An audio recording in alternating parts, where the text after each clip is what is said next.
not get it when it comes to getting. Oh, let him play. You bet one bone to win 19. What site do you use where you can actually bet $1? They let you do 50-cent bets. Oh my goodness gracious! Yeah, literally, like he dropped Superman down like the drain, comes out, like, God damn it, Superman. I don't know, honey. I don't know where he got that from. From Los Angeles, this is Dave in the City. Part of the Dit Cow Sports Network. Now, here's Dave Medina. Good evening, sports fans, and a pleasure to have you here for the big random question show. Good to have you with us from the Dave in the City studios at the home of champions, Southern California. And good to have a good champion with us, our friend Kevin on the Cape, back with us to talk about some random questions with you. Those of you on YouTube are joining us about 40 seconds late. That's completely my fault. So you missed like half the intro, but you didn't miss the important part. We're here. The good stuff is starting, and it's just fun to do this again. I mean, I've been doing a lot of streaming between here and Twitch. It's been a lot of fun. We'll get into that. Kevin's been up to good things with the family and everything else. So let's not waste any time. It's time to get it resumed again on America's favorite moment. I was kind of hoping someone would be on here, but nobody's watching on the stream yet. But on America's favorite moment in sports talk podcasting, yeah. Do the dance. It's time for random questions. Good stuff. In the City with Kevin on the Cape. There we go. Sorry about that, everybody. How's it going, Kev? It's been a while. What's new with you? It's going great, Dave, man. How are you? I'm doing all right. I am doing well too. We do have some people on the stream with us, so if you have a question for us, write the word question followed by the question itself, write it into the YouTube chat, enter it in, and we should have some fun tonight. I think it's a good time. In all honesty, it's been so long. I don't remember what you've been up to other than family. I mean, you have a new baby girl in the family. How's that working out for you? She's phenomenal. She finally, after about I don't know 10 weeks, decided that she liked her dad, which was cool. That's cool. She didn't like me for the first 10 weeks, which is a little rough for everybody, but she's turned it around. And my wife went back to work full time 3 weeks ago, so it's been daddy daycare times 2, which is by far the hardest job ever, but it's also the greatest job ever. Oh yeah. And that's it. And I wanted to mention before we started, for those who thinks that podcasting, especially Dave, is like a marathon podcaster. I don't think he's missed a show in like 15 years. I had my most feel like an athlete experience this morning, and goes to show you out there, you got to just power through. You got a podcast, you got to do it, you got to suck it up. So Dave, this morning, this made me feel more like an ex-baseball player or a baseball player than I had since I was 19 years old.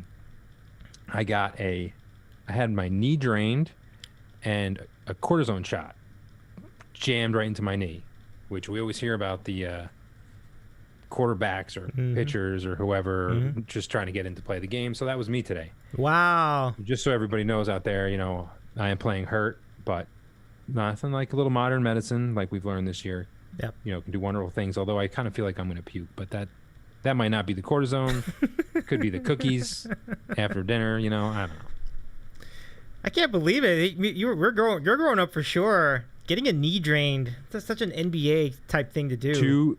Two full, I watched it, they got 2 full syringes of fluid out of his knee.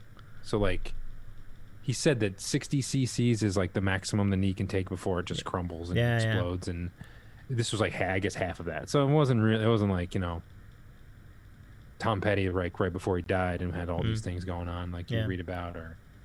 But it was struggling. I can't bend down and get back up as quick as I would like to. And I got a 2.5-year-old that has to be tamed. Yeah. I'm glad it's an issue. So we'll see. We'll see what happens. Yeah. Go back in like 3 weeks. Yeah. What's it like? I mean, it seems like a basic injection. I know that they find an opening between your kneecaps, so it doesn't seem like it'd be that painful. But Does it feel weird feeling all No, that? this guy. It's the first time I ever went to him, Mm-hmm. and he gave me these 3 options. Because the first option is you take a bunch of Motrin for like 3 weeks and see what happens. And I was like, dude, did you not read my chart? Because I have severe heart disease and I've had open heart surgery, and Motrin is not. We're not supposed to do that. It interacts with the stuff I'm taking. He's like, oh yeah, I think I read that. I was like, you were lying. And option 2 is that we drain it and shoot cortisone in, and option 3 is we do nothing.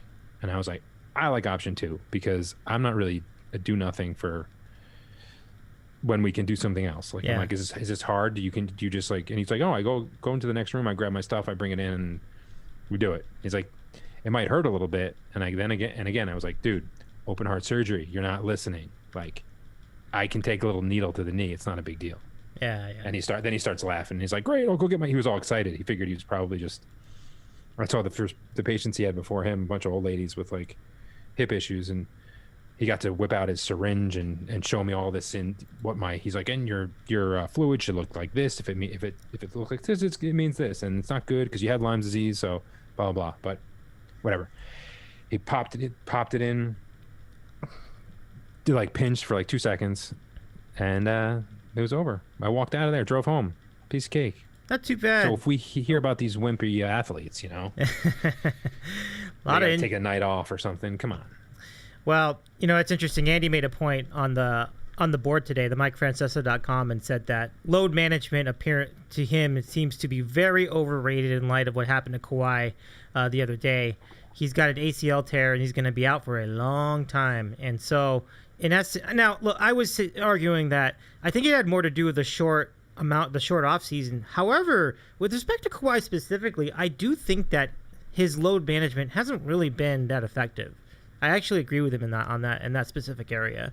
So, yeah, it's kind of probably something that I think is probably better if individualized.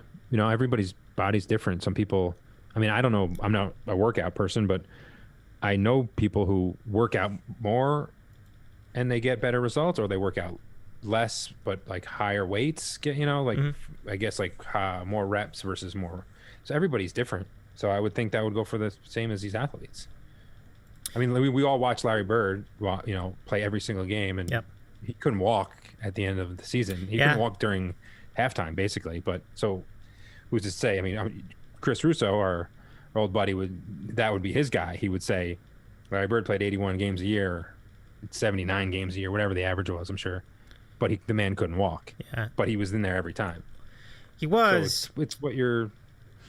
No, and then I'm sure, I don't know. I haven't really been in the car around Russo's time, so I heard him a little bit.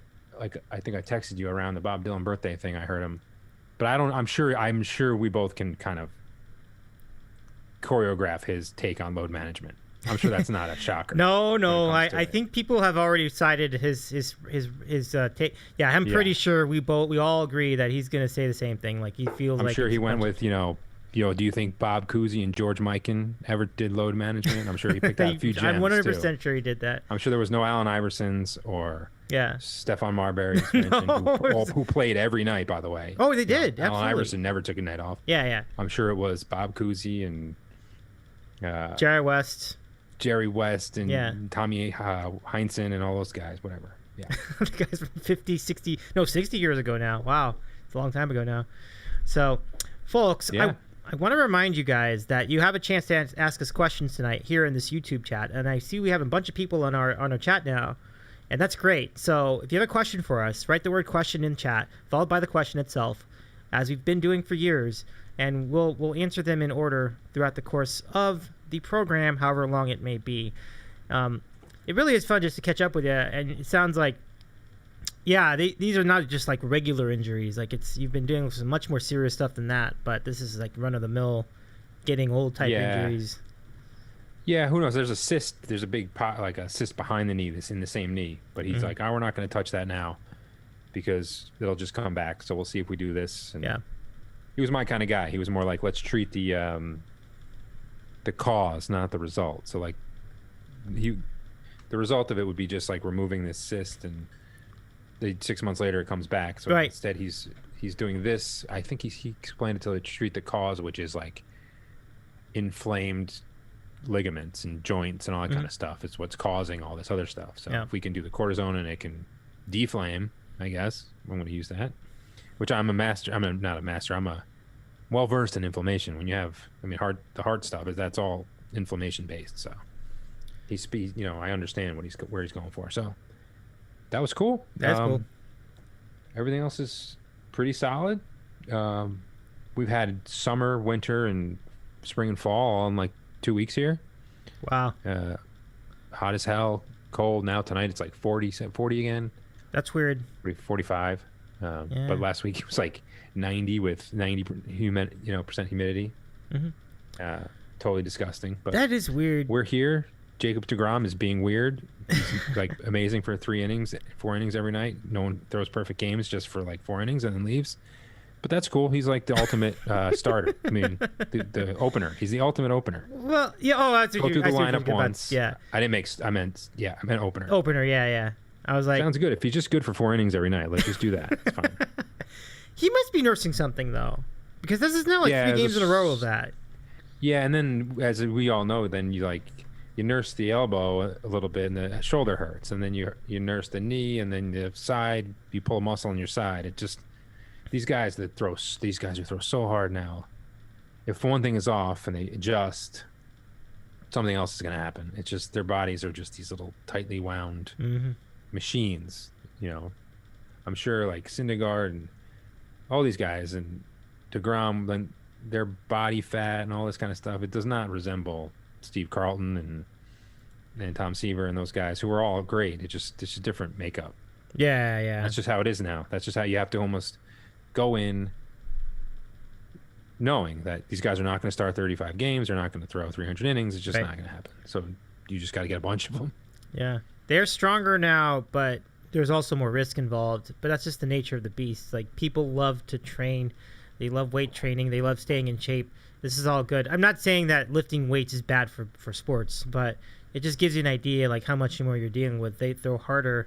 That's the biggest thing I think for me is like because they throw so hard, there's much more risk of them getting hurt, and people just live with it. I guess there's because when you throw hard, then you're more attractive to given teams, and you're more valuable. That's the idea. People do throw harder now than they did 35 years ago. This is a fact. Like, well, it's like they've always thrown hard, but I don't think. But now everybody throws hard. Right. Bob Feller threw just as hard as Syndergaard, I'm sure, but the number 3 starter and the bullpen on the Indians back then did not throw Bob Feller. Yeah. Now you have like DeGrom was like 96, 97, and then Castro comes in throwing 90, 98. And it's like back when I remember playing, we used to do. Our coaches were always cognizant of like, okay, you got like kind of crafty lefty, and if he struggled, you would bring in a hard thrower. You would try to do like opposite, so the lineup can kind of screws them up. Yeah. But whatever. Yeah, I mean, it's interesting that longevity isn't really factored in the evaluation of the pitcher. I think that should be, but people are kind of going for all the. The fancy stuff, strikeout ability, and it's great. I mean, it's great that you can throw a 92 mile per hour changeup or slider. I see from DeGrom. I guess. Yeah, that's very impressive. Slider, and some of these guys are throwing 88, 89 mile an hour changeups. Yeah, it's unbelievable, right? No, it's nuts. It is absolutely nuts. So joy to watch him pitch when he is healthy. He'd been pretty good in that area. During a lot of the, I think we have another mush in the making, by the way. But oh, really? Yeah. Oh no. But seriously, like I normally think of a changeup being like 85, 84, 85, and the slider being maybe like 86 or something like that. Yeah, but seeing it at like 92 is nuts. That's just crazy. So, yeah, it's. What did you mush? All right, I'll show you. Hold on. So now we have You did it or I did it? No, I did it. It's all me. Huh. It's all me. This is so in the NHL. I had wait, where is it? Okay, here it is. So with the magic of OBS, we can now show you the mushes in real time as they happen. So this is what I did. If I can find it, let's see if I can find it. Hold on there. So you don't see anything yet, but you will. There. So it says on the screen, will the Canadians score 6 goals in the entire series? They are currently up 2-0 in the first period of the first game. So there you go. 2-0. 2 goals already. So it is what it is. I didn't even know they were still playing hockey. Well, they started the season later, and so the playoffs are going later than normal. So this is the semifinal round, which is they can't do conference alignments because of the way they set up the divisions due to COVID and whatever else. But this is basically the series before the Stanley Cup final. So Montreal being up 2-0. I know what semifinals mean, Dave. No, but what I mean is that it's a straight up semifinal. It's not just like a semifinal for the conference. It's like got it. Basic semifinal because they do that, with in normal years. Anyway, yeah, this is crazy. Like being up 2-0 already. So yeah, I mean, it's really interesting with pitchers being able to throw like they do. It is fun to watch. You do hope. You just hope that these guys can last longer. It's just got to be frustrating for teams never knowing whether a pitcher can last an entire season. Makes you think. Yeah. Like our team's gonna eventually go to slower throwing guys with good spin rate, just so that we know that they have a better chance of lasting the entire season. Yeah, it's possible. I mean, I'm sure there's nerds in there working on this problem right now. So, and they're gonna come up with something, and then some guy like Tony La Russa will tell him to go back to his cubicle, and then there'll be a cool story written about how Tony La Russa gave somebody in the front office a wedgie because he wanted to do something about spin rate, and he told him to spin on his finger, and it'd be great. All make for good theater. The old guys and the new guys. La Russa. Why is he still in baseball? That's just such a disgrace. I wasn't hearing stories. All right. Here's what I'm going to start the questions for you. So it was 10 years, I think, where he retired, and I was in the Hall of Fame. Can you make a case for any other manager, like now, not like John McGraw or some horse shit, that it would have worked? It would have been a good idea. You would have been like, oh, that's a great move. Do you mean in the last, someone like, who's 30 been years since you've been watching it, like someone who retired and it was good, maybe not a Hall of Famer, but was really good, took 10 years off, 10 years and then off. came back? Well, I think if there was a guy that could do that, it would be Bruce Bochy, but he just retired, so you'd have to wait another 10 years, and maybe there would be a different answer at that point. But I think he would be a guy that could probably do it if he took like 10 years, like another 8 years off, and went back to baseball. I actually think he'd be good because he's been able to adapt at times, and he's just a good player. People love him.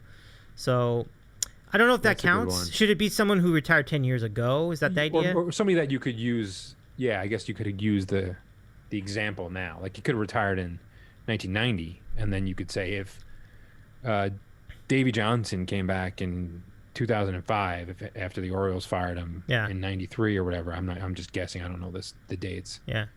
I think he would be good because he was a player's manager, and he also is a smart. Maybe I don't even know. He doesn't strike me as a smart guy. No, who would no. embrace. Actually, who would have embraced the sabermetrics and stuff. No, but I don't see that. I see the opposite. Same with Ozzie Guillen is sort of like he was a kind of an old school guy. You would have to find someone who was beginning to develop that sabermetrics, or beginning to do the matchups and the shifts and stuff. Yeah. And I don't know who that would be. Like, Bobby V is not that person either. But he's a little closer to that. He's kind of like Fox smart. Like, he's wily. He's not. I don't know. Yeah, that's a good question. I'm thinking of like people from 10 years ago. So 20, and it's not that long ago. It was like 2011 or so. Yeah. Say someone who hasn't been managing since then. Like, who would be good for that spot? I don't know. I really don't have an answer to that. I think a lot of those guys are still managing. That's why it's a tricky question. Right. So, well, I mean, then you think back to the 90s, like guys from the 90s who were good managers back then. I mean, Trader Jack might have been a good one because he was a player's guy. But I'm not. Yeah. He's really old now. I'm not even sure if he's alive at this point. But Yeah, like and this happened once, right? In 96 or 7, didn't Jack McKean? He was out for a while. No, that's and what I was talking about. Jack McKean. mid-season. Yeah, he came back. Oh, you did. I'm sorry. Yeah, and then I don't remember if he was out of baseball for a while or how long, but he came back and he managed the Reds, and he got them to a nice season, and then he managed the Marlins a few years later, in about 2002, 2003, and he took them to World Series. They won a World Series against the Yankees. Right. Yeah, so that's the best example I have. But it happened. Like, you're thinking of a theoretical, so that's a tougher question. Yeah. Yeah. I don't know. I just looked up to see how old Lou Piniella is. He wouldn't be a good candidate for this. He's up there. It's 77. Oh wow. I thought he'd be older, actually. But yeah, that's an interesting call. But he resigned too in 2010, so he's 10 years out. Oh, okay. So he's a guy that He qualifies for the question. he would but I don't qualify think for the we would- question. Yeah, absolutely.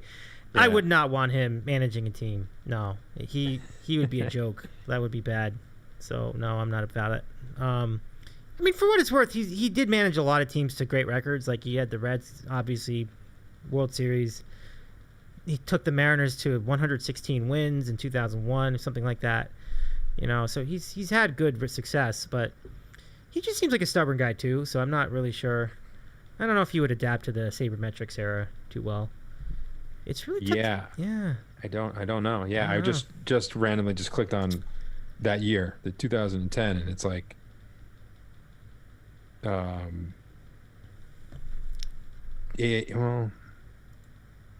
Ned Yost is I don't know, Kirk Gibson managed. That's right. Holy cow. Yeah, he did. He managed. I think he managed Arizona for a little bit. Yeah, Arizona. Yeah. He's 64. I don't know what his story is. Well, he's got like Alzheimer's. He can't manage now. Oh. That would be There a very you go. difficult proposition. Oh, well, that would be very difficult. All right. Junkie good. having a Sorry good about moment that. there for a little bit. Yeah, well, I'm up to date on the guys who crushed the Mets' dreams. I should. Yeah. It's interesting, though. It really is an interesting question, though. I think, I was thinking of Mike Hargrove because he loved. Maybe he'd be a good fit Grover. because, yeah, I don't know. I didn't say he was a good manager. I'm just saying, like, because he was so big on like micromanaging games and so on. Maybe that deal would have worked for him in this era. That's a good one, Dave. Yeah. Let's see. He's probably 70. Let's see. He's 71. Okay, 71. And why did you do that? I hate sometimes when I was like, wait a minute, that's wrong. That's his playing stats. For God's sakes, people. I don't need. I was like, he retired. He did not retire in 1985. Come on. Oh yeah. It's tough to So figure he's it out. 2007, Dave. So he doesn't Yeah. qualifies for this question, and he Okay. is 1188 and 1173. So he's 500.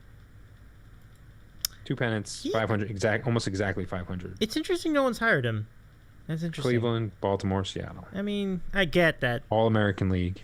Right. I think that's the one. You got it. Yeah. Good job, man. Thank you. That's it. I mean, 500. For having that long of a career. That's pretty much how it works out. Yeah, I most of think the time. so. I think you're not going to be too far above or below it. So, unless you're really bad, you know. So, honestly, I think it's. I mean, I'm not saying that people should hire up today, but they could, and Right. it would be an interesting. It would be interesting. I don't think it necessarily is 100 guaranteed to fail. I don't think it's guaranteed to succeed either. It would be a very interesting. It would be a very Or how interesting about case. they just can Boone and they bring back Joe Torre 10 years later? He's like 80. No. He probably has a little bit of Nah. cuckoo-ness. Yeah. I don't know. He was a catcher. He was already probably got hit in starting the to head a lose lot. it. Yeah, exactly. He was a catcher. Well, you so, got to see him in L.A. Yeah, he was already starting to lose in L.A. and he wasn't great. Yeah. You know. Hargrove. I'm not going to look any further. You got it. That's a good one. All right, great. All right, so here's a question in from Dave Medina. Oh, that's me. And because nobody's asking a question. We have a great crowd tonight. Don't be shy. We'd love to hear your questions. Let us know. But meanwhile, I'll ask my own question. What is the best meal you've had? Or no, sorry. What is the best meal you've made in the last 2 weeks? Sometimes, most of the times, the best meals I make are I don't eat, because I cook different meals for Cody and my wife than I do for me because I don't eat fish or any of that, you know. And so the best meal, like as far as like the response I've gotten in the last 2 weeks, was I did like a striped bass and broccoli rabe with like some just kind of like roasted potatoes, which wasn't too fancy, but the broccoli rabe and the striped bass my wife went completely crazy for. So as far as that was the best response I've gotten in the last 2 weeks. That would qualify. That is by far the best meal I've made in the last 2 weeks. Striped bass sounds awesome. Which the season just started here on the East Coast. It was New York, I think. Eventually the season goes to Massachusetts. It's probably in July. So it's super fresh. It's a terrific fish. You don't have to do much to it. It's a hardcore. It's like halibut, but a little more accessible, I think. Yeah. But like everything, it's pricey, but it's terrific if you can get your hands on it. Look at this. I don't know if I've ever had it frozen. Like for people in the Midwest or something who might be listening, I don't know if I've ever had it because it's one of those things that is a short season because the stocks were so depleted. Yeah. But that would be something to look for, and it's different. There's different, just so people know. There's like sea bass and black sea bass, like over by where Andy in Seattle is. There's a black sea bass, is I think, or is that black cod? I can't remember. But yeah, the striped bass, local, seasonal, New York, like Long Island, caught off like Montauk or the Cape. The next 2 months is going to be the best fish you've had all year. I want some photos. I mean, can I have some photos of that if you ever have come upon them, either from yourself or someone else? Sometimes I take pictures of what we make, but I've stopped doing that. Consider when I did my social media blackout, taking pictures of food is just no longer useful. It's pointless. You've done it a number of times, I think. I miss you on the Twitter. It's really fun. Oh no, the blackout I've done. Oh yeah, I have done the blackout a number of times. I did this, but I started it in March when June was born, with like, I did one at a time, and each time I did one, I felt better and I felt less whatever. So it's going on for a while. Who knows? All right. I may, but I also don't work, Dave, so I don't have any need for like LinkedIn because I don't have any. I'm not networking anything. I mean, there's a chance. Think about it. She might not go to kindergarten for 5 years. So there's a chance that I don't really need a full-time like career for 5 years. I'll work in between when she goes to school, like part-time, sure, whatever. But I'm not networking now, and I don't. Facebook was always discussing me. Instagram I sort of liked, but I was doing it for the Gory Bypass podcast stuff, and I don't have the bandwidth to take that on again right now. So. Oh, okay. The mental bandwidth? Yeah, I got you. Yeah, time, doing things like that don't bring in any sort of money, is difficult right now. And I understand. My wife, makes a really good salary. So putting the efforts into maximizing her productivity during the day is more important. So doing the kids, and trust me, dude, I know we've listened to women and stuff rail about this all our lives, but like staying at home with the kids, I mean, you can't even put an hourly rate on that of all the stuff you do. Like, this is true. Driver, cook, psychiatrist, and anything you do, if you break it down, even by if you break down the 12 hours from 8 in the morning to 8 at night when they finally go to sleep, those 12 hours, I mean, I would be getting more per hour than I've ever gotten in my life, easily. For all the things you do, for all the things that's done.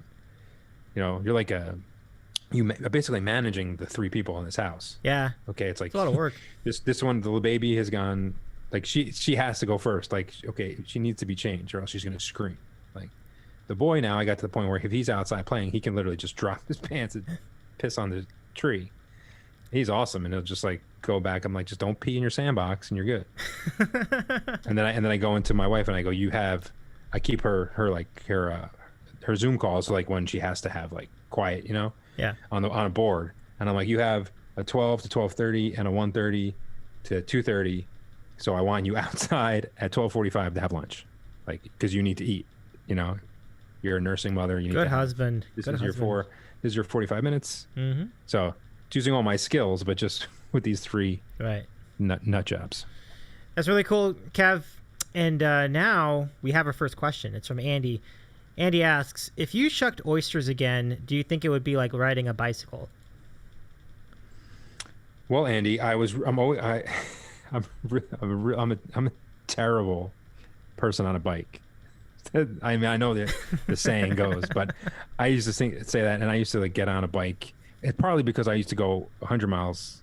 I go from 0 to 100. I'm like, I've never ridden a bike. I haven't ridden a bike in 7 years. Let's go mountain biking. And I like go down a hill and fall over the handlebars. But I know what you're saying, and I would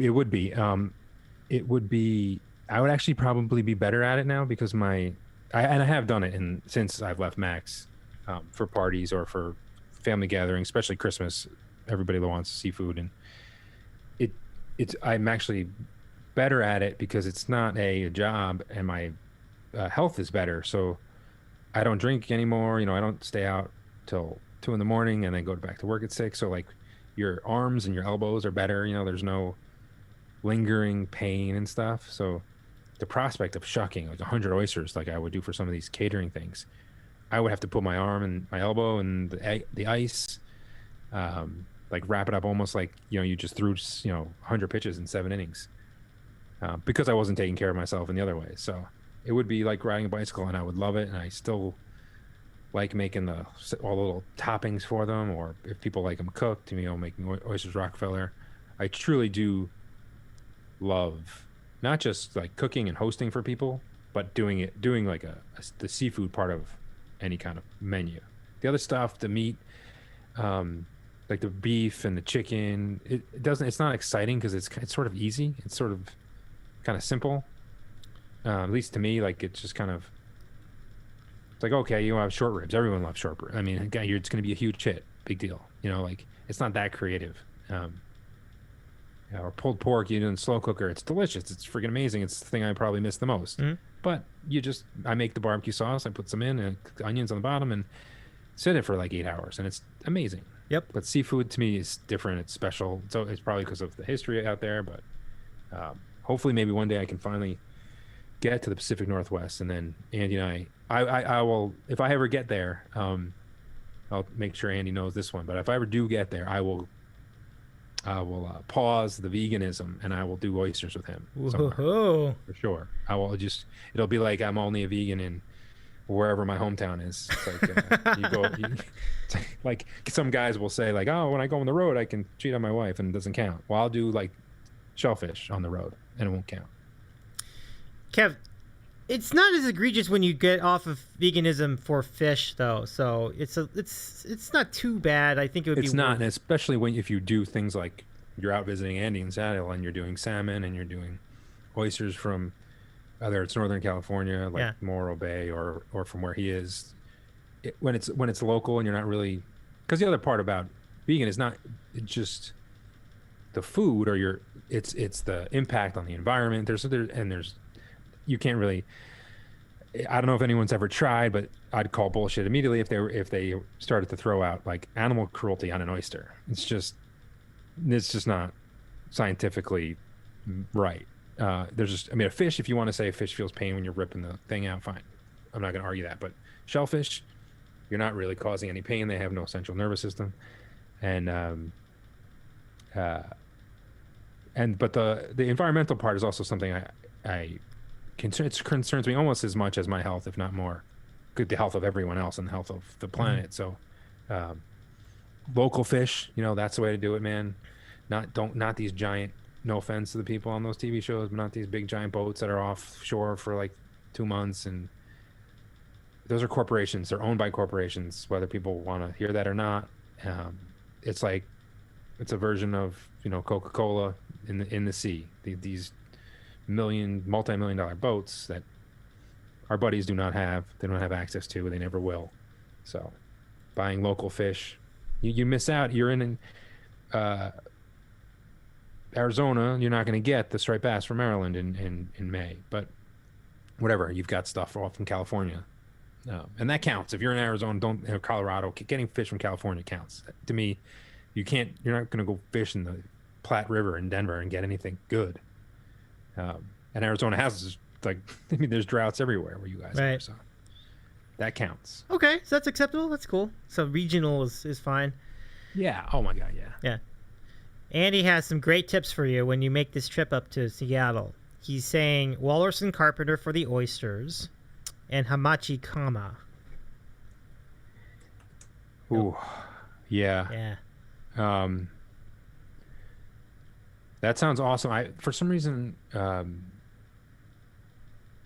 sounds familiar. Is there a bunch of the Walrus and the Carpenters, or is it just the one like go-to spot over there? Andy, feel free to field that. We'll take your response in a moment. But regardless, yeah, I have heard of it, but maybe it's just from people saying, like, if you ever go there, this is the spot. I'm assuming he's probably like, he's got his own favorites, because Washington State, man, and it's a shame I haven't been there, because they have some great shellfish. Mm-hmm. As good, probably as good. You could do a whole contest, East Coast, West Coast, but I mean, just from what I hear, and I've had a few at places, oyster bars, and especially that year we saw you. So traveling around, we did an oyster bar in Chicago, and they had a whole like East Coast. We had some like Hama Hama, I think, from Washington State. Mm-hmm. That was one of the best. We was at GT's Oyster Bar or something it was called in Chicago. That was one of the better meals we've had. I've had in the last 5 years. So yeah. Okay. Andy says that he knows what Kama is. I'm pretty sure you do. Yeah. And he adds, it's just the one. It's just the one. As far as Walrus and Carpenter, I think there's just one location. Cool. Yeah. Yeah. So yeah, that's pretty good. Now, when Andy talks about restaurants, he's definitely not just going with what's trendy and what other people are doing. Like he's definitely tested it out, and he's had a good feel for it. And one place he loves a lot is Joe's it's called Joe's Crab Shack. No, not Joe's Crab Shack. Yeah. That's stupid. It's not Joe's Crab Shack. That's a place. It is a place, but that's not the one he was thinking of. But there's a steakhouse and crab place. I think it's called Joe's, and they are out of Miami, and then there's another one in Las Vegas, and he was highly recommending that place, and that's a place I want to check out. Joe's Stone Crab, are you talking about? Yeah, I think that's the one. Joe's Stone Crab. Yeah. Not Joe's Crab. Yeah. Well, I mean, it's close, Dave. I mean, I wouldn't be too hard on yourself. Yeah. Yeah, that's a. I mean, I've the one in Florida. I've been to a long time ago. Oh, really? So really? When I was cool. a kid. Yep. It's been around a while, so yeah.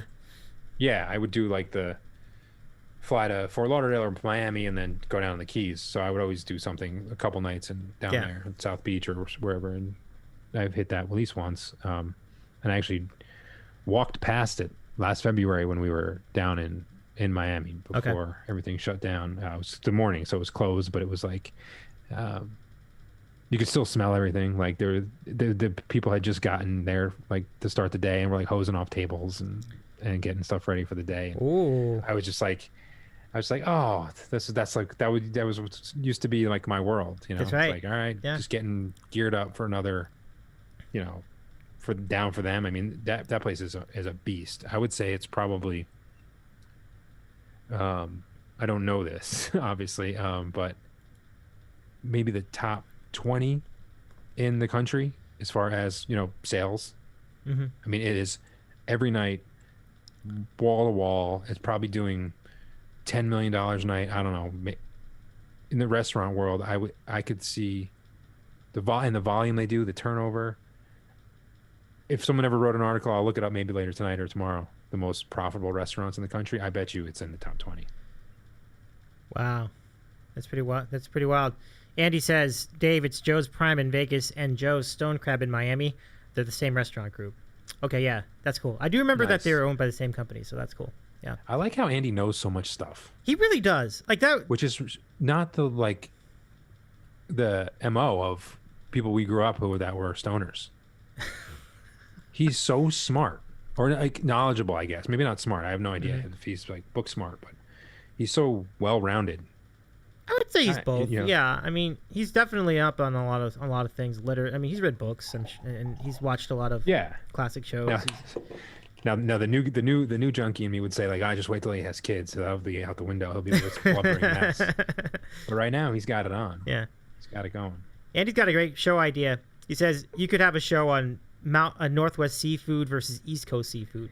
That's a heck of a show. Well, yeah, Dave, if my dreams ever come true and I ever move to California, which is I've stated on this show and I've stated to people, I feel like that's an inevitable show for us. Like whether it's we could even film it or whatever. Yeah. And not like some cheesy man versus food or whatever that dumb show was, where the guy was just like a walking diabetes commercial. He was going for like a real one with like articulate, comparisons, and not like a foodie thing, but just like your buddy's in town. Like your perfect example, Andy comes to visit us, and he's like, Kevin got he overnighted some oysters from the East Coast that he knows that are amazing, and we're gonna go out and to a food truck place, and we're gonna sit down and open, and then have, I don't know. I'm sure this show has been done before, but we're funnier than most people. Yeah, I mean, we have a little bit of a background. We're not like we're not the first people that people would choose to be on a TV show. Of course, we don't have that sort of look, but that's a good idea. East Coast, West Coast. Yeah. People do it. I mean, they don't do like TV shows really about it, but I've seen it in bars. It's like you get 3 oysters from the East, three from the West, and you can make little notes about them and stuff, kind of like wine or whatever.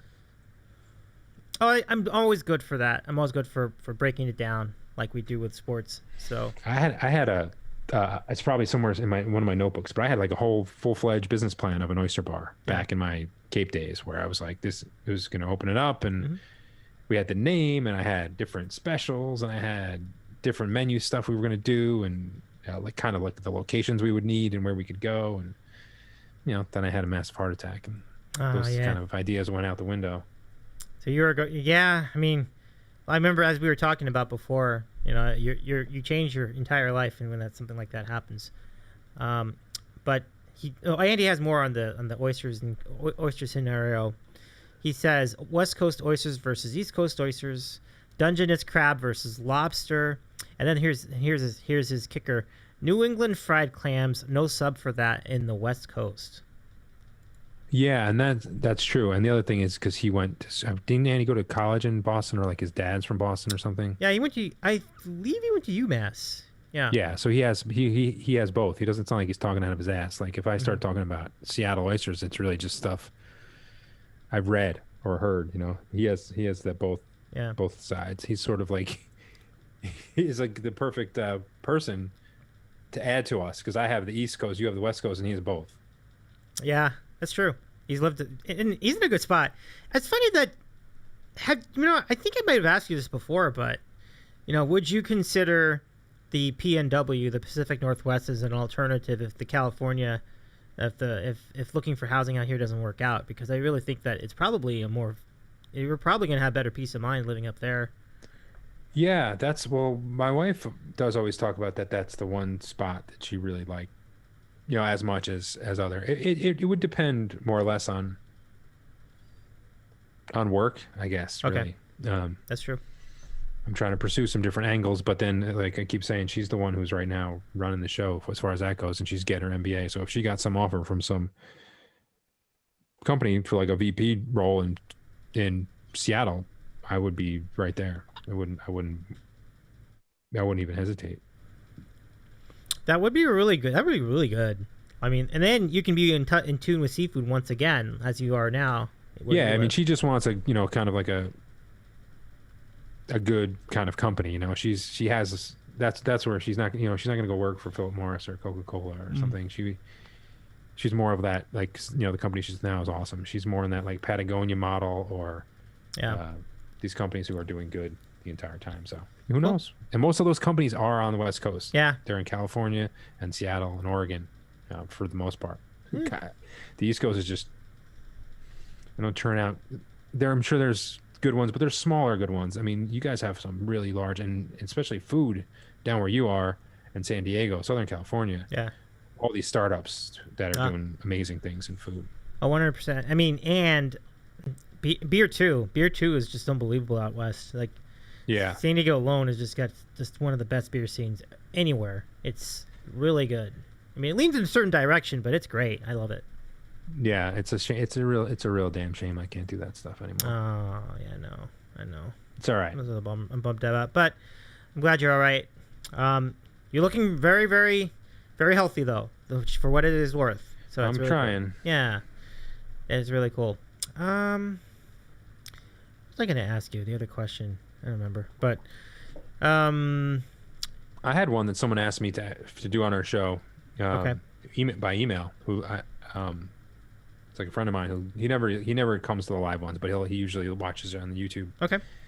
But he's like, you probably already done this, and I was like, it sounds like a question we've done already, but I don't know, so I'll ask Dave because he'll remember.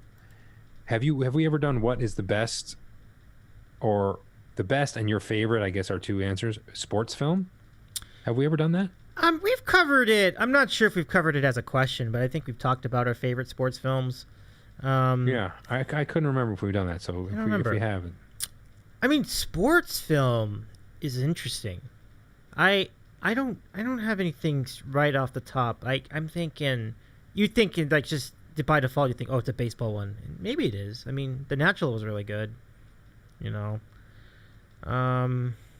What's coming to your mind? Do you have anything that comes to your mind?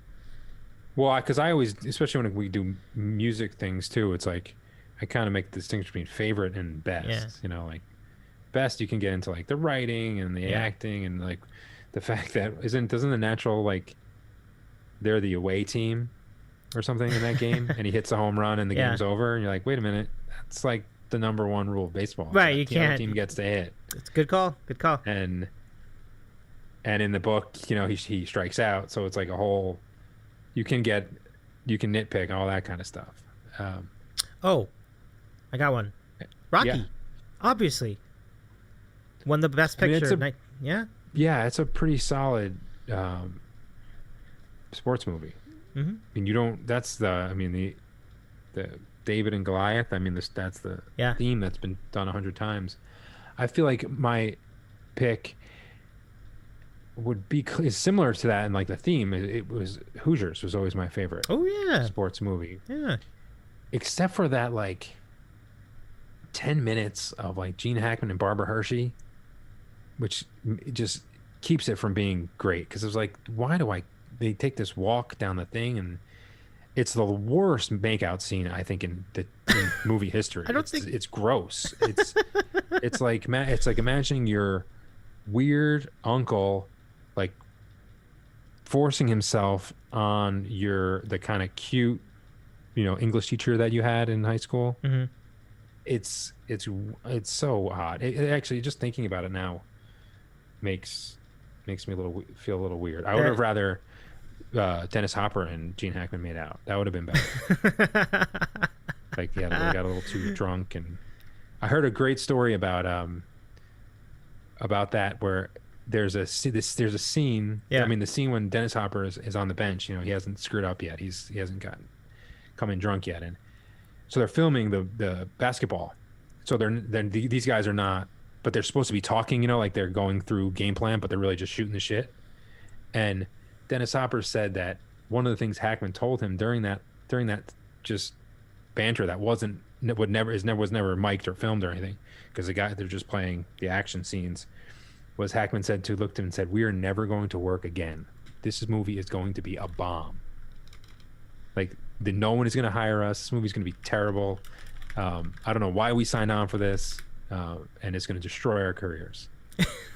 And it's literally like he literally said, and they caught it on video. Seriously? No. This is Dennis Hopper telling the story. Oh, okay. Someone had one of the writers, I think, or he like waited for, I think, a certain amount of time to pass before he told the story. But he said that Dennis Hopper told him, like, and then he started getting like nervous, and he's like, "Oh shit, you know, like I was a pretty big star. Is this movie really going to be that bad?"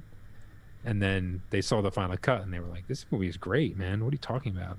I guess sports movies, you know, there was a stigma that sports movies weren't that great. you know. But so that's probably my favorite sports movie. As far as the best sports movie, well, actually, Major League is such a good movie. Oh, it's a great movie. I mean, I didn't think it would be considered a serious movie, but I loved it. Yeah, it's such a good movie, and because the story's good, and Major League is one of these things where like quotes from Major League come into my head at random moments in my life, and it happens all the time. Like every couple of months, like just the other day, and I have a friend of mine who I text these things to, and he just starts cracking up. But like 2 weeks ago, I just couldn't. I'm walking around going, "All right, Harris, let's not start a holy war here." I just couldn't get it out of my head, and I can see the scene of the old, Serrano and Tom Berenger and the locker room scenes in that movie were so good. Yeah. So good. They had the hold on here. I didn't know you were stuck on your shot. I didn't know that. Yeah, I remember they were trying to do that little game where they had the some lady, and then they basically undress her one piece at a time if they win a game. That's the woman who became the owner. Yeah. Yeah. I think that's who it was. Yeah, exactly. Yeah. Yeah, I thought it was. I was gonna say the owner, but I wasn't sure. I think that she was was the owner. Lou Brown, the manager, is like, every time we win, we peel a section. Yeah. And she's not even that hot, but whatever. No, it was just, that's what I was thinking funny. too. I'm like, yeah, she's okay. She was the excuse me, Jesus, the wife. I'm 99% sure that this is true. She was the wife and the aunt, apparently, of the boss, Michael J. Fox in Secrets of Success. Do you remember that movie? I love that movie. I don't know why. Oh, no way. I just thought that. And she was the one. She takes him up to the country house. He drives her up. He's like a mailroom guy. Yeah. And she sleeps with him. And then she finds out that she's married to his uncle, who's also his boss. Oh. That's the same one as the owner. It's the same, and it's like she played that same role like 3 or 4 times. Yeah. Like this kind of bitchy. I guess she just got that look. Yeah, it was like as you were just saying, the bitchy look. That's probably why. That's probably why. She even has the hair for it. Like it's totally. And Bob Uecker is in that movie. Bob Uecker, man. Bob Uecker. Just a bit outside. That is huge. Yeah. Yeah. There's no think about it now, like Joe Buck trying to be in, like I'm sure that would not be fun. He probably fancies himself as the equivalent, but it's like you're not funny. Bob Uecker is naturally funny. Bob Uecker is like Bill Murray. Yeah. They don't know how to not be funny. Yeah, that's great. That's a great call. He has that whole Rodney Dangerfield thing going where he's just got a lot of one-liners, self-deprecating himself. The funniest, like Yogi Berra was a goofball. Bob Uecker is like legitimately could probably have been a stand-up comedian. Yeah. Like I remember they said, hey, you caught Hoyt Wilhelm a couple of times. How did you catch the knuckleball? Like, what did you do? What was your approach? And without missing a beat, he's like, I wait for it to stop rolling and I pick it up. Like, because he's playing off the fact that he was a terrible catcher. Yeah, exactly. He couldn't catch the ball. It's so funny. Like just that stuff. He's fast. Like he's so good. He really is. Have you ever seen some old footage of some old have you ever seen on YouTube like the spots he used to do with Johnny Carson on the Tonight Show? Oh wow. He made him laugh so hard, and it's hard to. I've been doing some Johnny Carson dives. Yeah. Charles Grodin mostly. Charles Grodin? I'll check that out too.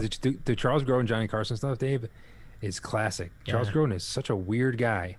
I believe it. And he would not stick to any of like the talking points.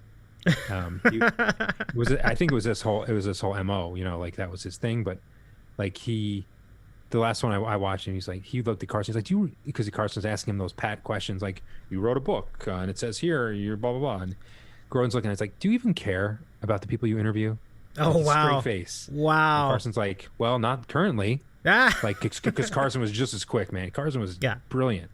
And they would go back, and it's like, some people say that you're really hard on me, and these are like, my friends say the same thing. And then there's a lot of, he says, the last time I was promoting my book on the show, and you made a really mean comment, Johnny, and I would like to take that back. And he's like, what did I say? And he said, you said, 1895 is too much for my life story. Because the book was selling for $18.95, and he's like, "No way! I would pay $19 to hear your life story. Maybe if you were Mother Teresa or something." But again, as usual, we've strayed off the question. But I'm So, so yeah, glad. that's good. I love this tangent though. This is a great tangent. I need to watch these clips now because there's some gold on those old Johnny Carson highlights. Yeah, I mean, to me though, those shows could be they were either amazing or they were terrible. Right. Talk shows. Good Not point. Johnny Carson, just in general though. I don't like. I love David Letterman. I love Arsenio Hall. I watched every single Arsenio Hall show, and Letterman I would go in and out depending on who his get. But with Leno and Letterman, I sort of went. I watched Letterman's monologue usually, and then whoever had the better guest that I was more interested in, that's who I would stick with. Mm-hmm. Arsenio Hall, I love that whole thing he had going. Carson I caught on late. A few of my friends in college were Carson lunatics, so we did watch some of those. But the guy in like college, he would have been old by then. That would have been like the last couple years. Yeah, I think they had like VHS. It was like the best of Johnny Carson. Oh, the tapes. Okay. Yeah, it was Got like it was these girls who lived downstairs. I swear to God, you hear them laughing at like 11 o'clock at night. Yeah, Like, yeah. what are you doing? And it's these like college girls watching Johnny Carson, which was kind of hot. But like Fallon, I think I don't like Jimmy Fallon. I don't like Conan O'Brien. We've already talked about. We've done all that stuff. Yeah. So, I think that they're so yeah. Yeah. Well, It's a good tangent. I guess. I've said this before. I completely buy your opinion as far as Jimmy Fallon because a lot of people think he's not funny at all. I don't dislike him. We just agree to disagree on Conan. I just think he's just so wacky and so, but perhaps he's kind of been overrated in recent years. So it's not always there, but there's a point from like the 90s up to like the early, like from like the mid 2000s where I felt like he was going to make me laugh every single night. So it might be a generational. I mean, I wouldn't even say generational thing. We're about the same age. I can't even say that. But well, see. I don't think we can. Well, at least I can't say that because you were born the same year my wife was, and her and I are not. We talk about it all the time. We're not from the same generation. So if we just go by years, I can't. We don't make the cutoff. Right. It is. Yeah, you're right. Like the brackets, we are in different brackets, but we're still close. Like it's not that many brackets. years. Like with you too. Like the food and the sports, we almost have more. We almost have more in common, you and me, than her because she didn't watch. Like, and you at least maybe didn't watch some of the shows I watch, but you know about them and can talk about them. Yeah. Like you know the characters if we like made like a 90210 reference or right one of those things. She would be like, I have no idea what you're talking about. Gotcha. Yeah. I do references and analogies and metaphors and stuff all the time. And she's like, what? What are you talking about? And I'm like, how do you not know that's from Butch and Sundance, which is not my generation either. So I'm all over the place. Yeah. Well, I'm a bit of an old soul in some regards too. Like there are references I make that were not of my actual generation either. But between us, we tend to have more common ground, I think, than people might think. But yeah, I mean, either way, I think there's interest. It's an interesting comment. I do think that the majority of people do feel like Conan's not really that great. If he was, he'd be hosting the Tonight Show. I guess that's the summary that people would make. Right. He'd still be there. Like he wouldn't have been there for only 7 months. He'd have been there for a lot longer. So there might be something to it because it's kind of one of those deals where it's like it's not for everybody. And so if you're gonna be on the Tonight Show, you gotta be a guy that I think a lot of people can appreciate as a host, if not as a comedian. So it's tricky. Let's get some questions in. This is from John in Georgia. Nice. Now, this is an interesting question, and I'm going to probably answer the first two, and I think it's going to be Kevin for the second two. But his question is, are there any media, movies, TV shows, or books that are coming out that you're looking forward to? So you can do TV shows and books. I can do movies and TV because I have no feel for books. So what do you think? Well, movies, outside of our teaser alert, watching The Godfather, which is not a new movie. No. But it was new to us, as they would say. It's kind of like a new movie. Yeah. Because from what I understand and what I see, it's pretty much like Pixar and Marvel, and if those are the kinds of movies, and I don't know, it's just not working for me. Or it's some weird independent movie. There's a few restaurants down in our center of our town. Yeah. And they're behind the restaurants are a movie theater. It's like a four screen theater, so in the hallway leading to picking up your takeout is like the big posters of the movies. So like then that's where I see like the new movies. I'm waiting to pick up my food, and I'm looking and like reading just the picture and who the actors are, and like the one the one log line on the bottom. And I'm like, what the hell? If it's usually it's a cartoon or a superhero, and then so it's like, imagine when your mute son finally learns how to speak, and he tells you he has, dreams of being a one-armed goldfish, and it's like the stuff is weird. It's beyond. So I'm really looking forward to The Godfather. Okay. And I'm really looking forward to talking about and bringing this. I think it's going to be a good episode for people. I think we can do like a recap the first half maybe, and then questions for the second half, something like that. I really think this actually is it's a good idea. I think. Yeah. Kind of like our documentary thing. I think it's a good idea. I have very confidence that it'll produce a good show. Nor I don't usually think that when we do like plan things, because our show is always off the seat of your pants. So plan things I always get a little nervous about, but I think it's just a good idea. Like, I think even if you had Chris on to like navigate us, but because he probably knows the background, but we don't have to get too deep into like how it was filmed and the book and stuff. So books, I'm reading I'm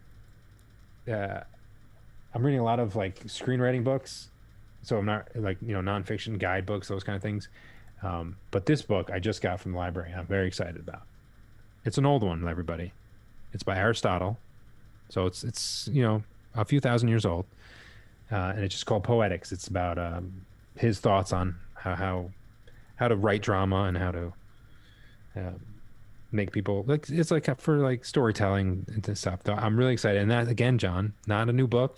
I gave you the Can you say that Godfather, and I again gave for the TV audience? Yeah, it's awesome. Wow. I just I've only read the forward so far, but yeah. So John asked a question for new stuff, and I gave him Aristotle and the Godfather. So sorry, but on an exciting, I'll end before I go back to Dave on an exciting thing. These nights now, I have these nights, so I've just, and partly because I'm healthy, this is sort of like a reward I think my body's giving me. I'm able to stay up, from like 8 to 11, and this is the time I have for myself, so I can read, I can write my screenplays, I can do this with you, and then I can watch TV shows again. Like there was a gap from like, when I got sick and when I was working a lot, I missed like 8 or 9 years of new TV shows. Mm-hmm. So I'm catching up now on things I'm watching. Like I'm watching all the pilots, and then if I like the pilot, I watch the first season. And because I'm writing screenplays for TV now, I'm watching them like in a critical way, and writing like what I like, what I don't like, what works. And I've gotten to see some really cool shows that you guys have all probably seen and talked about on the board. And this is good. And this is, I watched Mr. Robot, the first season of that, which I would never watch because his name is so stupid. I'm like, why am I watching a show about a robot?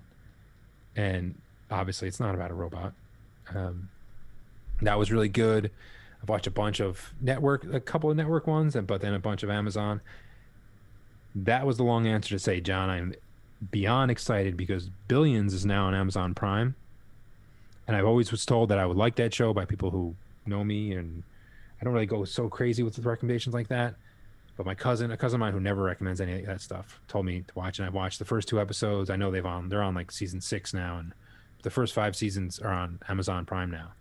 And it's the pilot of it, the first episode was so good, and I was like, oh, and it's a world I don't know much about. I mean, I know about hedge funds and lawyers and stuff, but on this level, and the 2 lead actors are just freaking amazing. I don't know if you've watched the show, Dave, but it was on Showtime, and now it's on Amazon. Have you watched Billions? I have not watched Billions. I guess because I don't know Showtime, but the board goes crazy over that show. So it sounds like you're on the right track. Really? Yeah, they love that show. So. Oh wow! So that's because the last few years when I was on the board, I wasn't seeing eye to eye on a lot of the culture and stuff that they were doing. So that's interesting. But I think it's funny because I was writing notes as I'm watching the first episode, and I'm like, well, it does help that they have two phenomenal actors. Like, you can have good writing and set design and directing, but they've got Paul Giamatti and Damian Lewis, I think his name is, or the guy who was in Homeland. And Paul Giamatti is, I mean, it could lead us right into a random question of who are the best male actors going right now. Paul Giamatti is so good. He can do so many things, and like effortlessly. But then when he gets mad, he's I don't know. He is my favorite current actor by far, not even close. I would probably watch him do anything. So yeah, that's the stuff I got. I gave John a book that was written in the year 300 BC.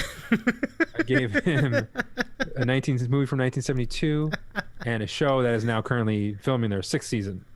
So there you go. I don't think any answer could be more Junkie-esque. It's so on brand. It's so on brand, that answer. I love it. Yeah.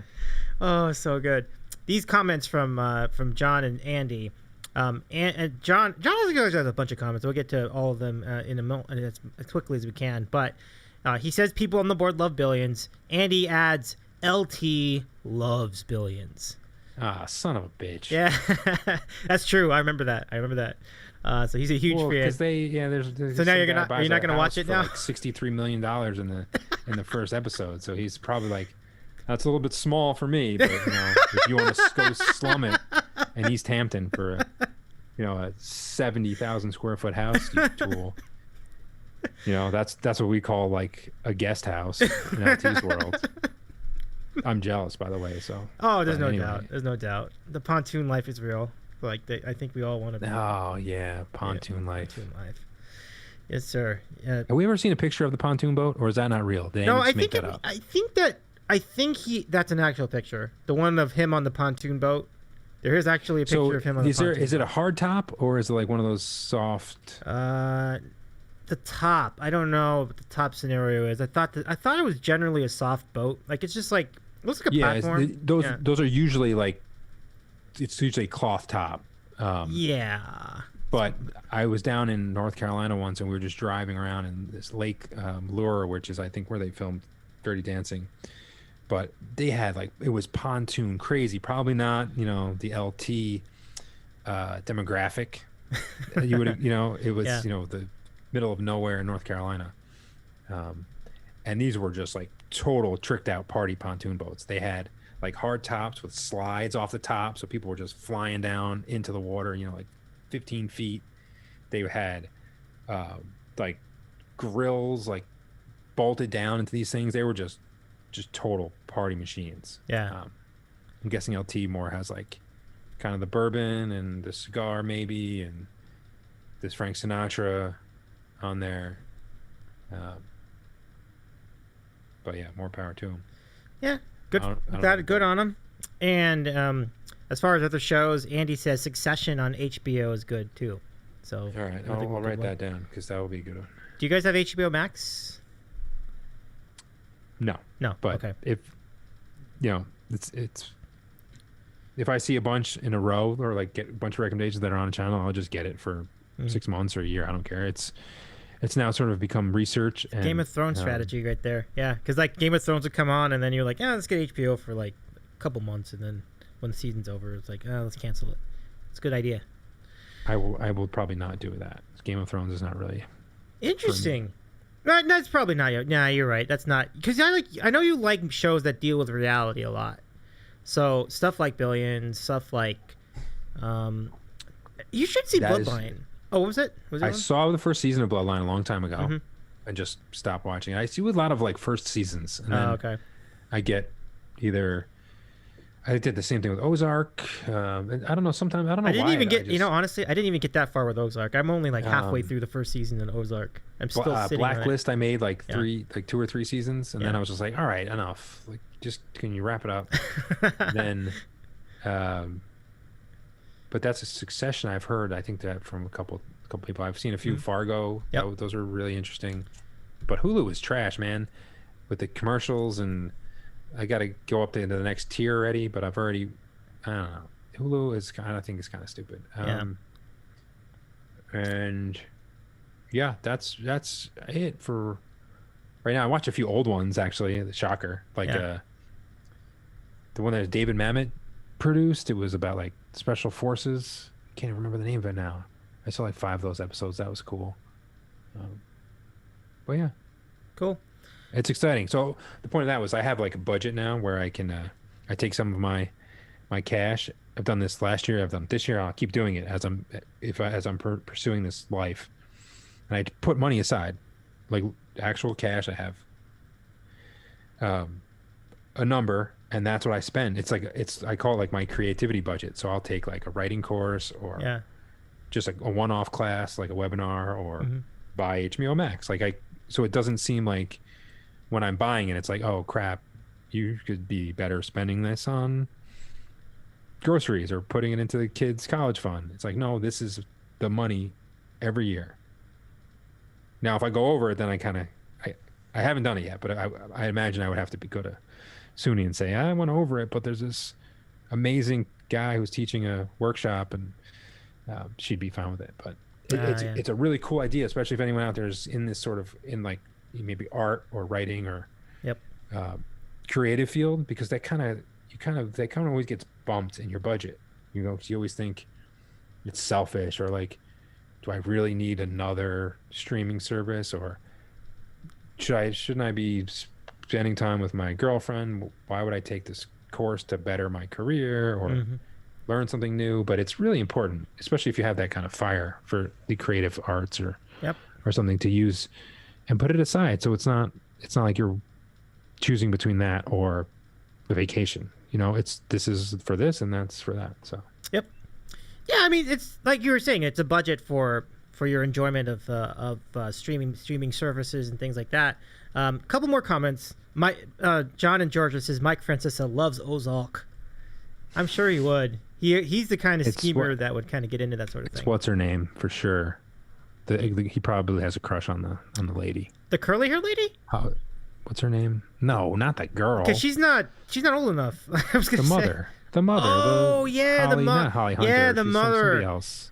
Nah. Laura Linney. Yeah. Laura Linney. That's probably Mike's probably like, I could. Yeah, that's my kind of lady. Laura Linney's a hoe in this show. It's crazy. She must have been like sweet when she read for that. She's like, yeah, I can do. I've never done this. This is sweet.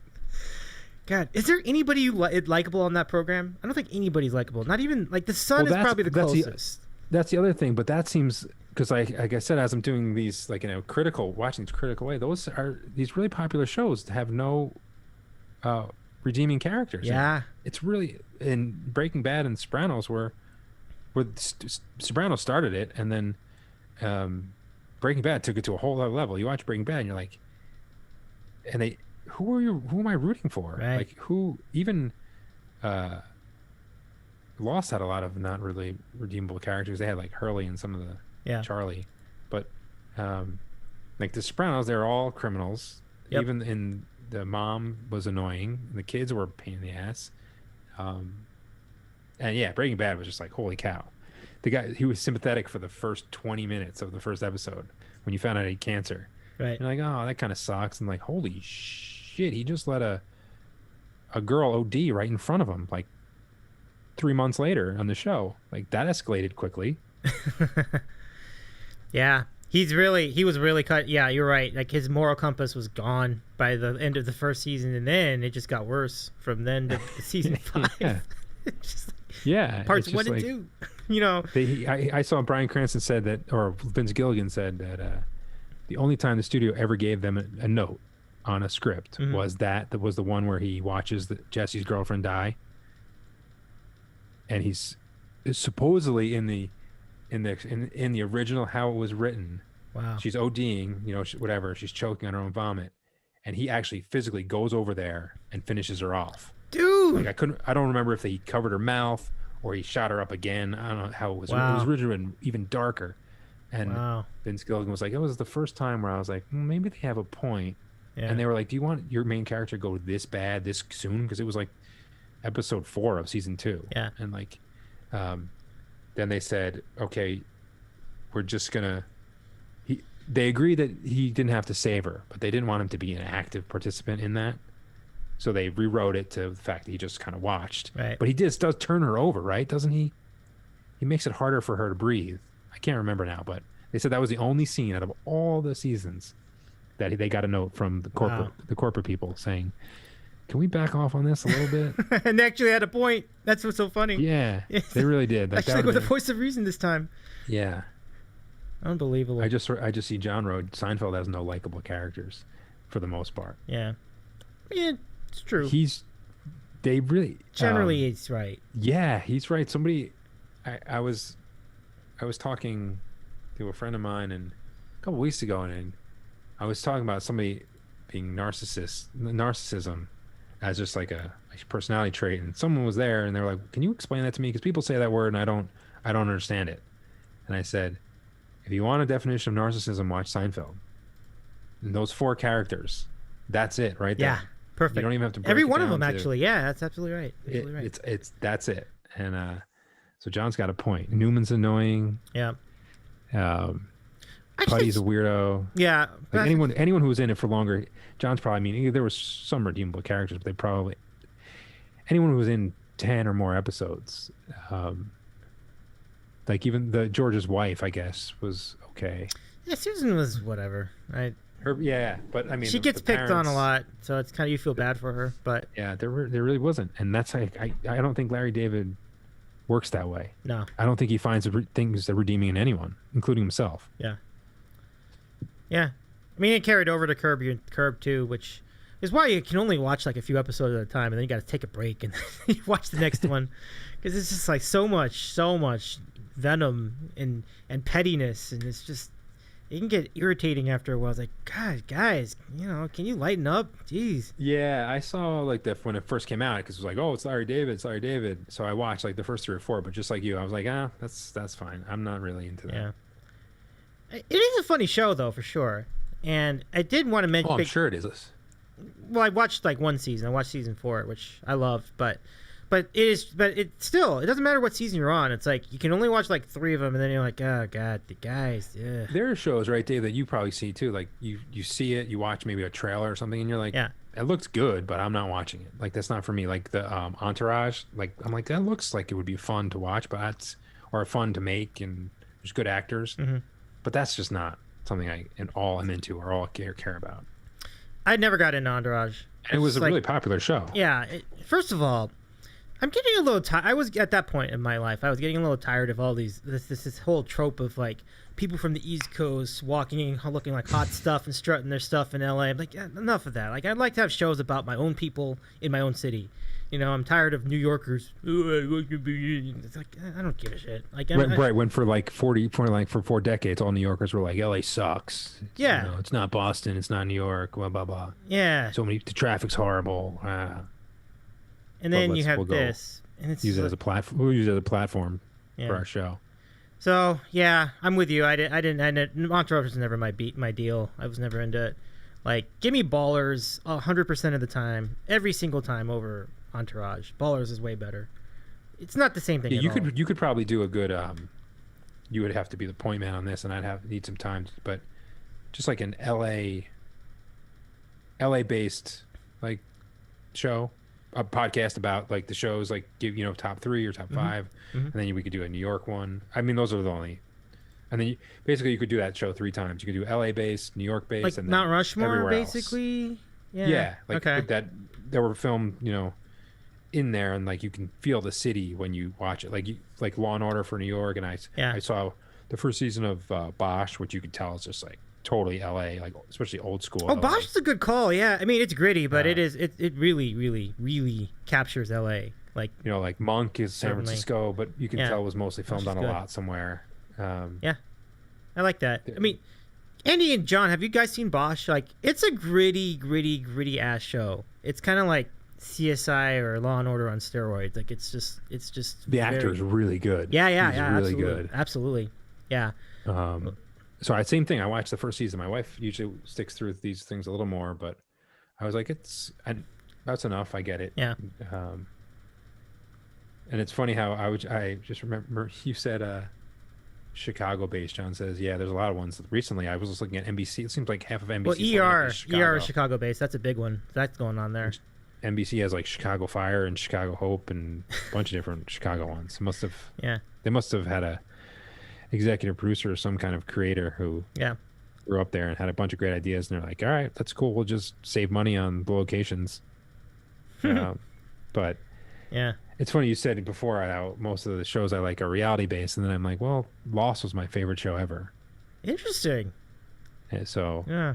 I guess maybe you do. You do stand for except the suspension of reality sometimes is fun. Yeah. That's probably where I was in my life too. Like reality at the time was not very happy, so I'm like, I could go to this other world with these guys. Yeah. And I admit, it big a big dip in like season 3 and 4, and they got their juice back in 5, and then 6 was weird too. But I just like the characters and the stuff. But where were you on Remington Steele? Because that was a very interesting show. Remington Steele. Back in the day. I don't know. I don't remember it enough to talk well about it, but I remember liking it. I remember liking Magnum PI and some of those other ones from the 80s.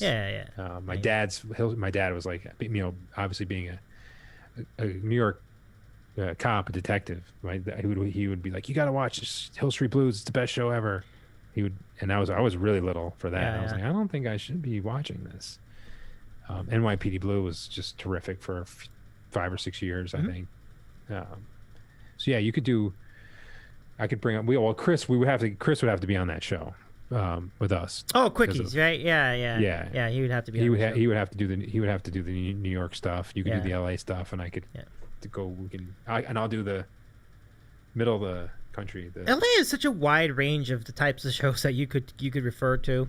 Like you had LA Law. But you have to do like what you just said. The Mount Rushmore, even though we joke about it and kid because it's a Mike and Chris thing. Yeah. It does help you just narrow it down. Like, all right, you can't do this for 9 hours. Just you got to pick the 4 best, and 1 or 2 stick out to you. I'm sure that you've got 1 or 2 at least, and you're like, oh, these got to be on it. And then your 3 and 4 slots, you'll debate. Kev, would the Larry Sanders Show be considered an LA show? Yeah, I think so, right? Because even though it's about a TV show, well, it took place there, so it seems like it's a good one. Yeah, I mean that's one. Yeah, you don't want to do so many like. And like honestly, I wouldn't pay Seinfeld. I would eliminate from this conversation because it was on a lot. It was on a lot in LA. There was really no Friends. Same thing. Like when you watch these shows. So watch these shows. Okay. I don't get any. I mean, I guess if you were from Omaha, you'd be like, oh, that's what New York's like. But if you spend any time, you're like, that's not what New York is. Like the street outside of that coffee shop in Friends is a joke. Seinfeld's sets were outside of the apartment were ridiculous. There's no feel of New York. Right. You can't just build a deli, Schnitzer's Deli, and be like, oh yeah, that's the Jewish deli I go to down in Bronxville or Staten Island. It doesn't. It's not. Sorry, those are just not the people who work in it. There's no feel to me. But you watch. I know Chris's show is filmed on location in New York. Billions is a lot of New York, Connecticut stuff that I've seen so far. And Bosch, like I said, when I watched Bosch, I was like, the best character in the show is L.A. Yeah, just the streets and the theaters and the elevator that goes in the middle, that's that gritty kind of L.A. side. It hits it on the nose. That's a good way to put it. Like if the city, you could almost say is a character in the show. Okay.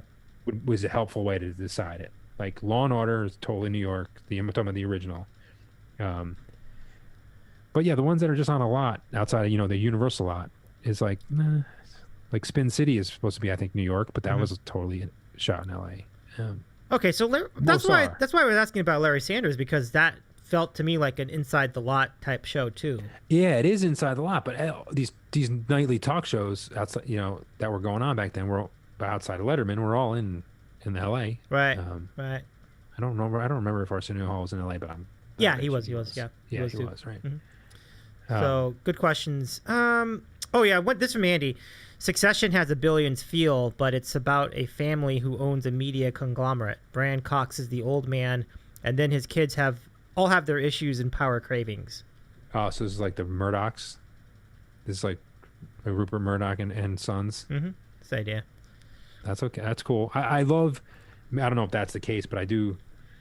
and even with Billions, like right in the first episode, they make reference to 9/11. They do.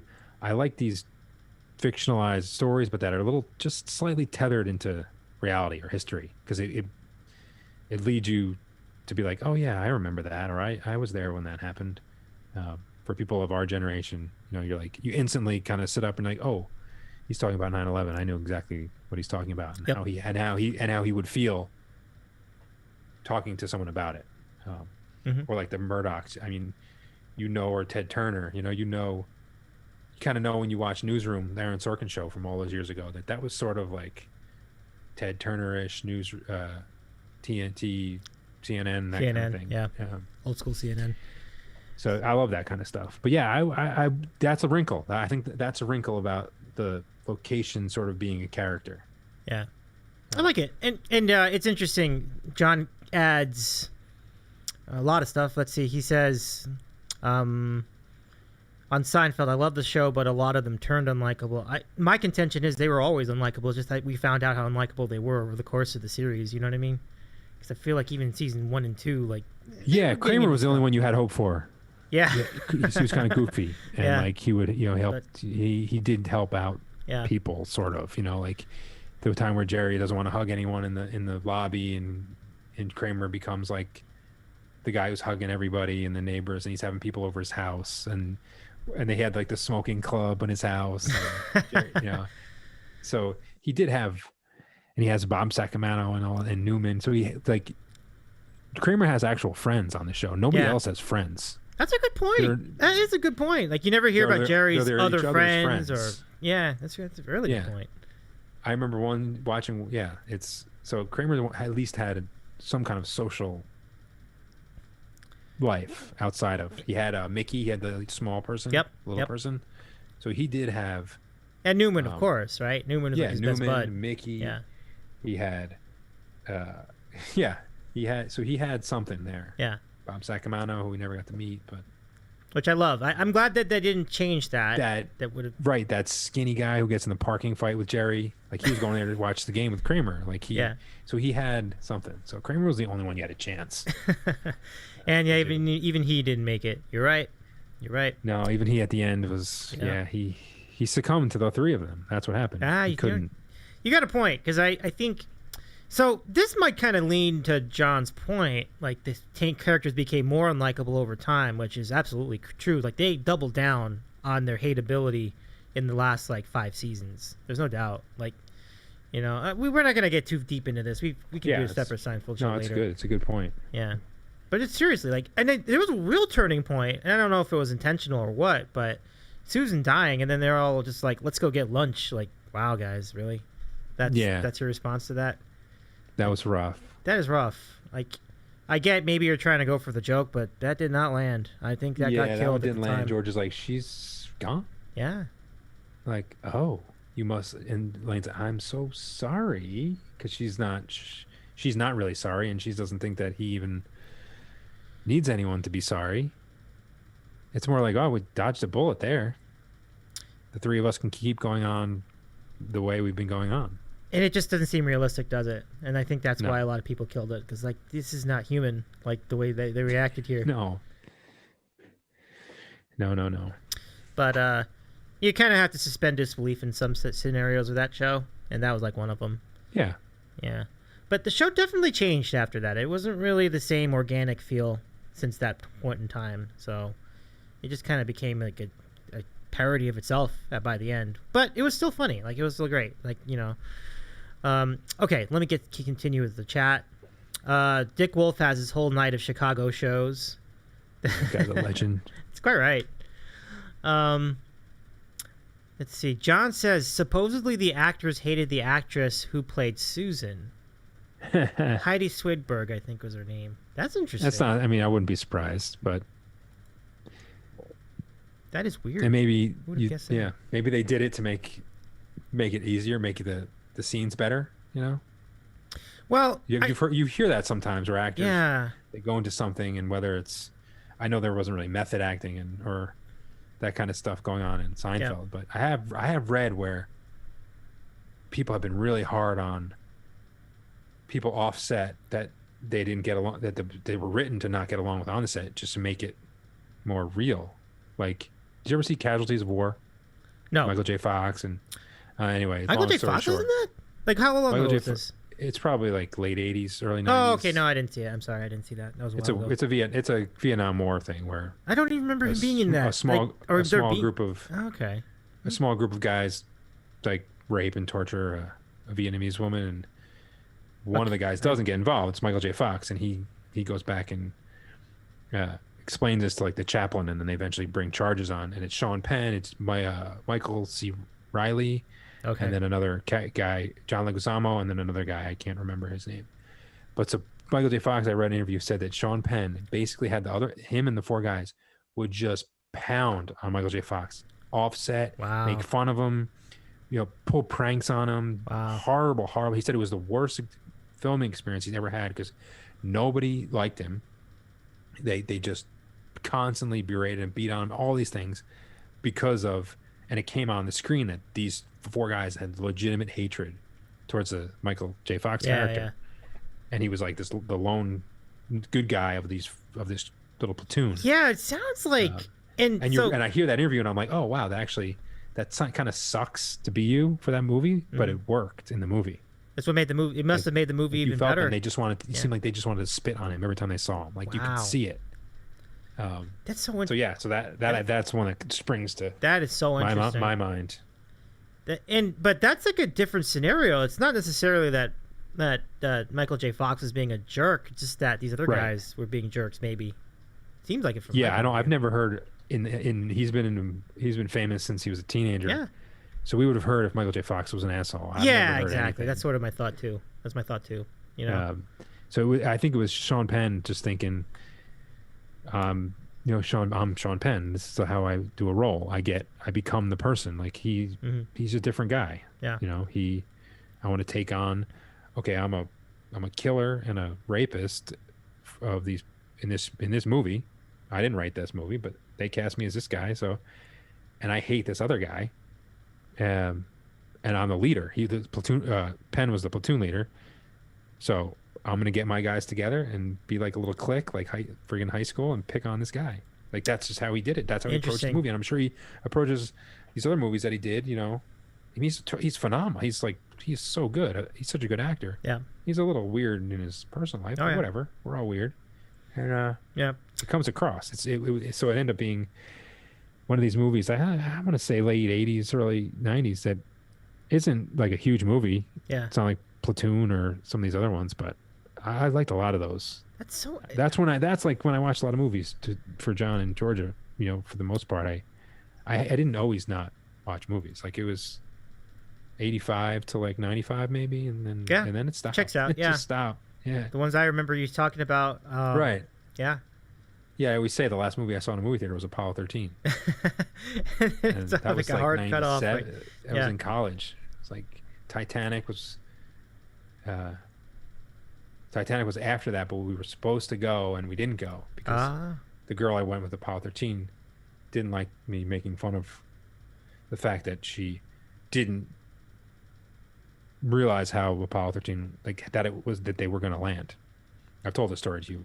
You did mention this. I have heard this story, and that is, yeah, you're right. That on is the edge of my seat. That's a bad job out of her, though. That's a bad job out of her. Seat? Yeah. Did you think that they were going to die? I would have to say your public school teacher failed. Yeah. And I was like, we're supposed to go see Titanic next week. You really aren't going to like the end of that one. Just so you know, bring the tissues. So did you ever end up seeing it on video or anything like that? Or did you just not end up seeing it at all? I feel like I have seen most of Titanic on video. Okay.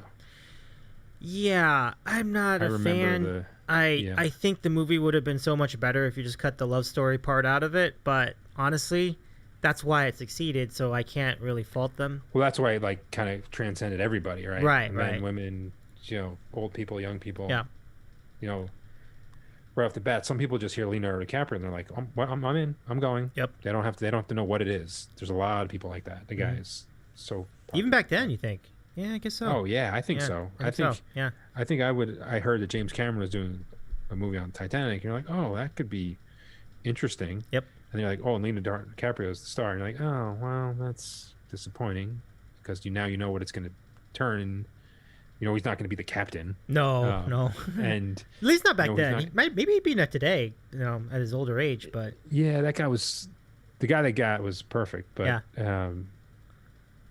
yeah, so that one you're like, okay, well they're going to do some kind of love story in it, and where like nerds like me would be like, I just want to watch a documentary on the Titanic. yeah, because it was getting interesting. Like they hit the iceberg and they're trying to break down like how they're getting out of there.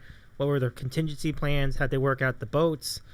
Like I was getting into it. Like that last half of the movie, I really enjoyed, and it's kind of like if this was the whole movie, this would have been a great movie. But I obviously view it very differently. Right, and then the old lady with the necklace and stuff. Yeah, that part in the beginning and the end. That's Hollywood, but you know it's better than I do. It's right in your backyard. They have to do that stuff, or else it would be a documentary, and it would go on HBO documentaries. It would go under PBS or Discovery, whatever. Yeah, and we'd say, yeah, that was pretty cool, but it wouldn't be. Whatever, like it wouldn't have won $800 million in Oscars, and Celine Dion would have been like, "I'm not singing a song for fucking." Yeah, she wouldn't think a movie about like boat sinking. No. Do you realize how how much I charge per hour? That's true. PBS can't afford me. They would have to do their entire budget for the year to afford me to sing one verse. Because by then she was the biggest. She was huge by then. Yeah, world, absolutely. She was on a roll. Absolutely. So that's a great point. But it's the end result of that, of course, is that the movie ended up being 3 hours long, which is wild. Yes. It was a long movie. Oh my goodness. Yeah. Yeah. So good. Yeah, it's a good time. Those are good memories, though. Watching the movie in the theater and everything, and you heard all the sniffles and everything, and at the end. So it happens. John says, "Junkie, I like Secret of My Success as well. Was a big fan of his in the '80s. Yeah. It was a good movie. I got check it out. It was a good movie. Doc Holliday. John probably saw that if he's a fan like me. John's probably my age. I don't even know how old John is, but I think I'm not going to speculate how old John is. I think you guys might be close. I think we're the same age, and I would assume he would probably like Doc Holliday too. That was a really good one. I heard it was a good movie. Yeah, it was good. It's not How far are you going to go with this? You're going to go Teen Wolf 2? You're going to go? No, that was like I guess people could call that a guilty pleasure. Maybe it was kind of silly. As it should be. I think that's how Bright I see Lights, it. Big City. He did that. He did The Hard Way. He did some stuff that was a little bit out of his comfort zone, Yeah. But from '85, right? Back to the Future. Back to the Future. Teen Wolf is silly, but it was a hit. I think. I mean, My Success, Casualty War, Back to the Future. The 2 and 3 and Doc Hollywood, and then there was another one where he was before he ended up becoming like a voice. He was in like the animated ones as a voice. I guess after he probably got sick. I don't know, but he did one. John would probably know. Was he an animated movie? He was like a concierge at a hotel. And The Frightening. No. He was, and I love that one. I watched it a couple times. Yeah, that's a good one too, right? Yeah. He just played like some guy who and the girl in it was really attractive. It's like a romantic comedy, probably, which I'm not really. I can't say. I don't which do a lot one of those was. ones. So, and it was probably one that was like a bomb. I don't know, but yeah, it was good. When I'm just trying to remember. I know he worked with Parkinson's for a while before he actually disclosed it. Yeah, I mean, Spin City is a good example of some of that phase. So he was doing that while he was battling with that disease.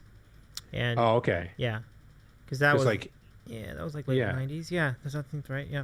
So it was a bunch of years. Yeah, because I feel like Doc Hollywood is the one that comes to my mind because I think there's stories of him experiencing. And that was early 90s, him experiencing symptoms in that movie, and no one knew what the hell was going on. Yeah. And he didn't. I don't think he did either. No, I mean, it must have been so new. So. I like all these. I like our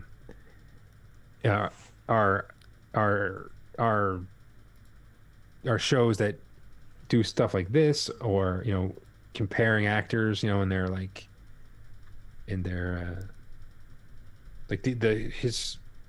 his run of those movies is hard.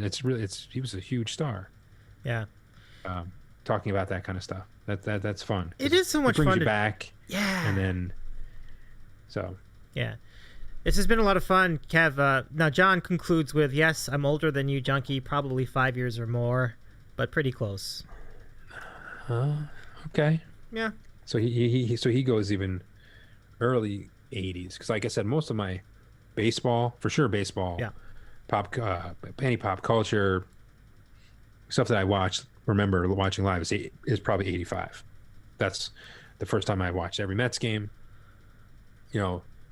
I remember that 85 World Series, like watching those every night. The first shows like Cheers and those kind of things. Yep. Watching Magic and Bird, like the things that you don't remember just from books or from watching documentaries. You remember from viewing it. Is definitely 85. Yeah. I think is where I start. It's where I pick up into that. So I was like 9, I guess. Yeah. Oh, so you just wrote he'll be 52 in December. So okay. He's 6.5 years older than me. Okay. That's not too bad. I don't even So think he's 80. Yeah, he's 79, 80. So yeah, where he probably comes in. Yeah.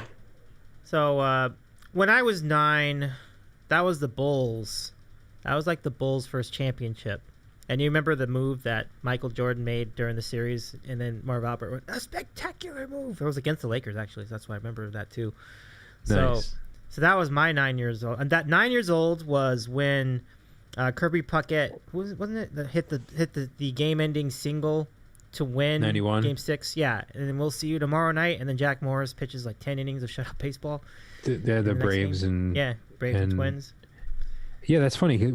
We're both at 9 years old, I should say. Mm-hmm. Because that's when you start talking with your friends and you make bets. Yeah. Like, I remember in '86 going we made bets with our teachers. Like, if the Mets won the World Series, the Mets fans wouldn't have to do homework, or the Red Sox fans wouldn't have to do it if they won. I still remember that, and I still remember being so mad, Dave. And a teacher said it was such a close game, and everyone seemed really upset on the Red Sox bench. So I'm not going to make anyone do the homework. What? And I was like, that is bullshit. That is like, you're running this 4th grade classroom like a bunch of bullshit. No, that's and not I want cool. no part of it, and I'm going to do my homework now because I'm protesting this. You actually did your homework. Look at this. I don't know. I'm sure that I didn't say bullshit, obviously, because I'm not a total lunatic. But look how long ago that was. I remember making us think about it and getting in trouble. She's like, would you just let this go? And I'm like, this isn't fair. You did the opposite of fair. These guys should suffer. Their team choked. How are they going to learn? You can't just give everybody a trophy, lady. Boy. If I had cursed, my dad probably would have whacked me, but yeah. I did not curse. But I didn't most like. of that story is I true, don't like but the optic of that. I mean, I know. Granted, it obviously sets the tone for future years of teaching, but yeah, I don't like that. I don't like that. I mean, if you're gonna make something a proposition like that, I think you got to at least follow through. The principle of just following through is what bothers me the most. Dude, if I went if I went to Seattle and I didn't go have oysters with Andy, you can call me a fraud. Absolutely, that's totally legitimate. Absolutely, and I should be, and I would take it. Yeah, it would be completely fair. Yeah, completely fair. I mean, you said one thing and it didn't follow through. Right? Come on, people. It's as simple as that. I mean, we have enough crap to deal with. Mitch McConnell still walking around. Yeah, we need to trust each other. Those of us in the everyday world. Yeah. And I think with that, we'll brace ourselves for a viewing of The Godfather. I'll try to map up time. Out there, get your questions. This is going to be good. Everybody that's listening to us or listens to the stream, I can guarantee you've watched this movie. And Dave and I have not. Yeah, we're the only ones left. We're the only ones. We're the only ones that haven't watched it. I will, in my hopefully, because I'm earmarking Sunday night for this. Okay. Just so in case I don't only make it 2 hours, I still have Monday. We're gonna do this on Thursday. I'll tell you what, Kev, we can buy some time on this because I know I have to do a golf spot Well, I want to. I don't have to, but we're gonna do a golf spot with Andy and John and Mike next week, so we could do it the week after if you want to. Okay. If you want to do that. Well, that's good. And I was gonna just tease our wonderful listeners for questions and that kind of stuff, because I'll try to do a little bit of bring a little bit of the documentary podcast feel while I'll do some research after I watch the movie for some interesting things that we can talk about. Because I'm not, as you know, you and I are not going to do a beginning to end synopsis. No one wants to hear that because they've all heard the movie. They've all watched the movie. So we'll do the highlights. We'll do a quick recap of your thoughts, my thoughts. I'll find some tidbits. That'll be some fun.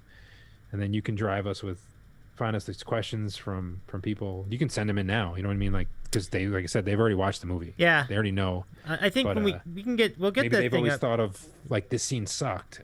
I wonder if those guys seeing it for the first time think the same thing. Yeah. You know, there's that kind of cool stuff. Yeah. And if it works, I already got number 2 waiting for us. Waiting for us. Nice. Down the road. Nice. We're looking for, like, I'm assuming most of our history of our show is mostly guys. Some sort of like these great movies that guys always talk about. You got to watch Glengarry Glen Ross, and you need to see this and that. Yeah. It's not Glengarry Glen Ross for the second one, but yeah. But yeah. So we're gonna do 2 weeks. So I get next week. Yeah, off? let's go with 2 weeks. So at some point in, I guess that would be like the 28th or the 29th or something like that, or maybe even July 1st. I can tell you with certainty. Wait, 28. What do you think that over, John? Don't worry about John. No sweat at all. No sweat at all. I actually liked your questions, actually, John. You said. Yeah. What do you mean better questions? I thought those questions were good, to be honest. Yeah. Yeah, we liked your questions, John. Thanks so much for asking them. Yeah, it's Andy who's a jerk. No, I'm just kidding. Yeah, no, and in fact, I don't know if I've ever heard a bad question from John. John actually, for the 10 years, always has good ones. Yeah, they all do. I don't know if we've ever had a bad question. Like, I think in the way beginning we had like this idea talking about poops and other kind of stuff, which is like, it's not a bad question. It's just not really our thing. Like when people go into, whether it's like sex questions or those kind of porn things, like we don't do that. That's just never been the thing. So they're not bad. They're just not reading the room correctly. You know? But any question about food or sports or movies or books or motivation or dying of a heart attack or eating a sandwich, or living in the most beautiful town in the world, freaking Dave, it's awesome. It is They're awesome. all great. So every single one, I love them. This has been fun. Seriously, I'm so happy to talk to you again. It's been a blast. My best wishes to you and your entire family. Thanks, buddy. Absolutely. Yeah, you too, man. Good to catch up with you. So have a good weekend. I'm still gonna watch The Godfather. Don't worry. Oh yeah, absolutely. I'll do it too. But I'm actually kind of looking forward to it now because we're doing this. Normally, I would be like, I'm not watching that because I really, like I said, I really think this is a good idea. Oh yeah, this is gonna be great. Just like I thought our documentary podcast was a great idea and it was good, and if that dang little girl wasn't born, we'd still be doing it now. Yeah. I was going to ask you if there's a place we can listen to those shows, but I did download them because I would like to listen to them in full in one day. Just like sit back and like go on a road trip. Yeah. And put them all on. No, they're really good, and I think a similar kind of thing, a similar kind of podcast or something is in our future. Not that specific. I don't know. I just. In my brain, Dave, I still see myself in 5 years at the maximum, like living 20 minutes from you. Okay. And it's just something like I'm trying to visualize doing this as my next chapter. And I feel there's some kind of television movie, some kind of LA show that it could be like I'm the fish out of water and you're the local guy show. I don't know. There'll be some kind of podcast that will be fun. I will incorporate all the stuff we've done. Yeah. And then become like, holy shit, we're doing live every other Thursday night or Sunday night, whatever. Kevin, would you like me to host those shows on our YouTube channel? I'll do a special playlist for just the Screening Giant series. Maybe Oh that'd be yeah, a- we could do that. Would you like to do that? Because I can do that. I just need like the logo for the show. Maybe email that to me. We could do something like that. Yeah, because I mean, we didn't get a bunch of listeners. It was starting to build, but like I said, life just get crazy. But it might be an interesting idea because then people can find us, and then it would be a good archive. If people missed it the first time, they can catch it on YouTube, and it connects to our show anyway. So I thought it made sense. Yeah. Okay. I'll put that. Yeah, we'll look into that. That's Yeah, cool. let me know. You can email me what you're okay or your go ahead or no ahead. Yeah. Yeah. Oh yeah, absolutely, for sure. So okay. Well, in Cool, that brother. case, anything else? Final thoughts? No, I'm just. And I promise. So this is my final thought. I promise. I will do my damnedest not to do a Marlon Brando impression on that show That's not going to be from easy. the movie. I know we all I'm gonna like. really try. Maybe I'll try to do an impression from someone else in the movie just to embarrass myself even more. But impressions are I love them, but I'm so bad at them. But one of these days I'm going to get one that people are like, oh, that was actually pretty good. But I haven't yet. We haven't gotten to that. And everyone does Brando, so I'm not going to do Brando. That's true. Kev, all the best. Much love. You got it, brother. Have a good one, man. Good talking to you. You too. All right. Take care. Yeah. Beautiful. All right. So that's Kevin. That was a fun show. Thanks everybody for listening, everybody. We have had a lot of good times today. And so what I was saying before is that coming up next week, we're going to have we're going to have the US Open recap show with John, Andy, and Mike. You don't want to miss that either. It should be a good time. So until then, we say goodnight. I am Dave Medina. You can find us on the web at didcow.com or go to or find us on Twitter at didcow. And if you still haven't subscribed to the show, go to Apple Podcasts and look for Dave in the City Out West. We'll be there. We've enjoyed it. Have a wonderful rest of your week, and we'll see you next time.